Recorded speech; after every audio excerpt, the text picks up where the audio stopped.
everybody. The sun, it's the source of all life, and it could mean the end of life as we know it. NASA did a study, and its findings are now out. We're not talking about global warming. A brand new government study on the very real destructive threat of solar storms. Check it out. The surface of the sun, a roiling mass of plasma and charged high-energy particles. As we move to the launch pad, we can show exactly what we mean, escaping the surface of the sun and traveling through space to areas down here on Earth. Now, this giant fireball, if that ball hit the Earth and its magnetic shield, it would be devastating. I want to show you New York City at night. Times Square, drove through here at 8 o'clock last night. Streets are empty, but the electric power grid would be wiped out by the current. Lights and computers, transportation, hospitals, all would go down. The study warns it would be a disaster, far worse than anything we have seen before. The menace of these sunstorms poses a bigger threat to more high-tech and advanced countries like the U.S. Everything from our sewage systems to our Wall Street banks operate with our power grid. And a game-changing solar storm that could hit at any time. So how worried should we be? Sounds like we should be. Michio Kaku is an astrophysicist and author of The Physics of the Impossible. Sir, good morning to you. Welcome back here. Glad to be on your show. Now, what I'm reading here scares me to death. Should I be that way?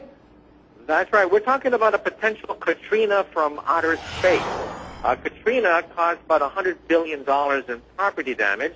And unless we begin to make efforts now to reinforce our satellites and power grid, we could have something maybe 10 times bigger than Katrina, because we're talking about the loss of all electricity and all satellite activity. We'd be thrown 100 years back into the past.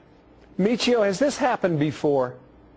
In 1859, we had a humongous storm that wiped out telegraph poles, and we tried to then estimate what kind of power could do that. And we now realize that we are very young in the space age. If something like the 1859 storm hit again, it would literally paralyze all the United States, not just for a day or an hour, but for months to years. Transformers would short circuit and burn out. Satellites would be fried to a crisp.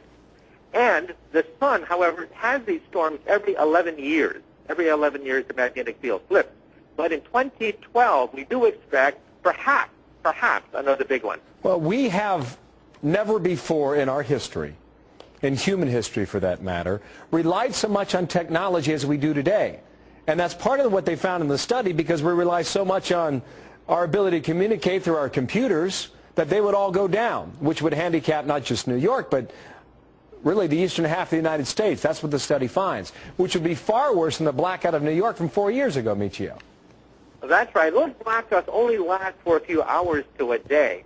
But if you start to short-circuit all the transformers and blow out the satellites and fry the communications grid, then you're talking about knocking out the United States for months before we can get enough rescue crews and repairmen to handle not just one city, but hundreds of cities around the United States. You know, Michio, sometimes you come on here and you sound like the doctor of doom and gloom.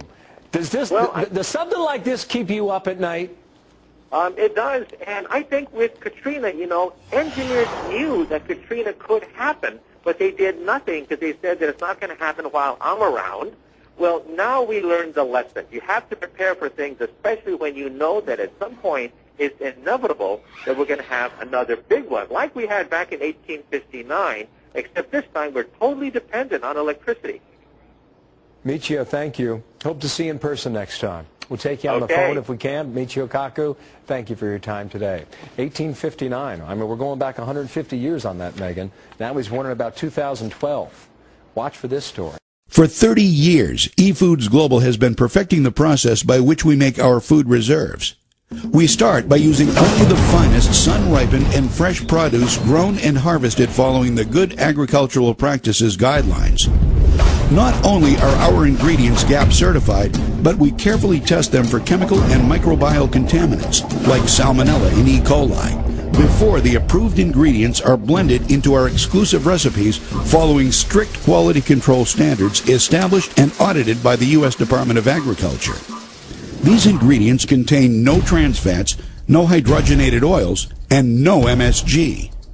At eFoods Global, we do not freeze dry our food because the freeze drying process removes moisture and infuses chemicals into the food to prolong the shelf life. All of our ingredients are dehydrated only using low heat, and no chemical preservatives are ever added. Our dehydration process naturally preserves the food so that upwards of 92% of the nutritional value remains intact. These quality ingredients are then packaged in moisture-resistant, light-resistant, proprietary assurance packaging that is flushed with carbon dioxide to prevent oxidation and guarantee longer shelf life and quality before sealing the package. Finally, we date stamp the outside of the package the day we prepare the food reserves, so you know you're getting fresh food reserves. eFoods Global Reserves, when properly stored, maintain their flavor and quality for up to 25 years. Now, I know what you're thinking. These can't possibly be the reserves.